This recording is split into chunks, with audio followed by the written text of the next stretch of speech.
Évangile de Jésus-Christ, selon saint Jean 17, 1, 11a. En ce temps-là, Jésus leva les yeux au ciel et dit : Père, le moment est venu. Rends gloire à ton Fils, afin que le Fils te rende gloire aussi. Tu lui as donné le pouvoir sur tous les êtres humains, afin qu'il accorde la vie éternelle à tous ceux que tu lui as confiés. Et la vie éternelle consiste à te connaître, toi, le seul Dieu véritable, et à connaître Jésus-Christ, celui que tu as envoyé. J'ai manifesté ta gloire sur terre. J'ai achevé l'œuvre que tu m'as donnée à faire. Père, maintenant accorde-moi ta gloire en ta présence, cette gloire que j'avais auprès de toi avant que le monde existât. Je t'ai fait connaître à ceux que tu as extraits du monde. Ils t'appartenaient et tu me les as donnés. Ils ont obéi à ta parole et ils savent maintenant que tout ce que tu m'as donné vient de toi. Je leur ai transmis les paroles que tu m'as données et ils les ont reçues. Ils reconnaissent le fait que je sois venu de toi et ils croient que tu m'as envoyé. Je prie pour eux. Je ne prie pas pour le monde, mais pour ceux que tu m'as confiés, car ils t'appartiennent.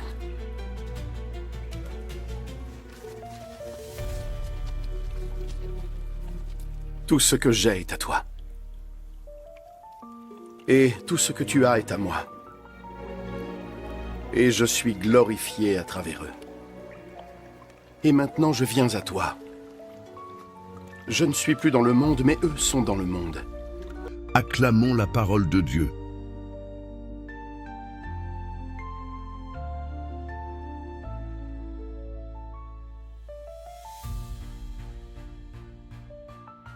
Ils sont à toi, quand Jésus prie pour nous, Jean 17, 1, 11a. La prière de Jésus avant sa passion, un amour jusqu'au bout.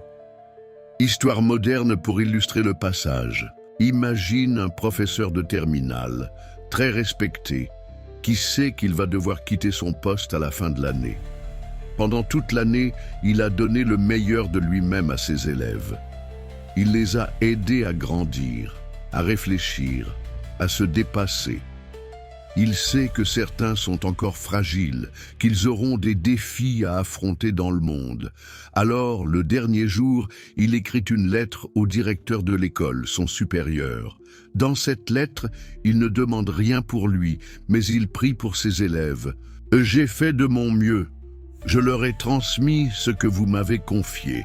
Ils sont prêts, mais le monde est difficile. Veillez sur eux. Ils vous appartiennent aussi. » Comme Jésus dans ce passage, le professeur sait que son temps est venu. Il ne pense pas à lui, mais à ceux qu'il laisse. Il a accompli sa mission et maintenant, il confie ses élèves à un amour plus grand. Explication du passage pour aujourd'hui. Ce texte est une prière de Jésus à son Père, juste avant sa passion.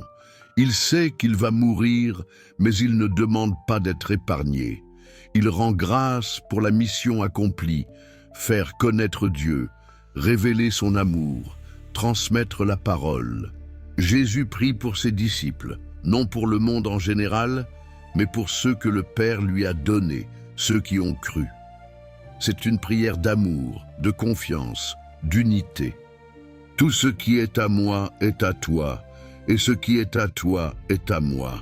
Il affirme une union parfaite avec Dieu. Et il prie pour que ses disciples soient protégés, car ils vont rester dans le monde, un monde parfois hostile à la vérité, à l'amour, à la lumière. Ce passage nous rappelle que nous avons de la valeur aux yeux du Christ. Il a prié pour nous, il nous confie au Père, il ne nous laisse pas seuls. Comment vivre cela au quotidien ? 1. Reconnaître que nous appartenons à Dieu. Cela change tout dans notre regard sur nous-mêmes. Nous ne sommes pas seuls, ni abandonnés. 2. Garder la parole. Lire l'Évangile, le méditer, le vivre, c'est comme nourrir une lumière intérieure. Même au milieu du monde, on peut rester enraciné dans l'amour de Dieu. 3. Prier pour les autres, comme Jésus. Dans nos prières, pensons à ceux qui nous sont confiés, nos enfants, amis, collègues, pas seulement à nos besoins personnels. 4. être des témoins de l'amour reçu.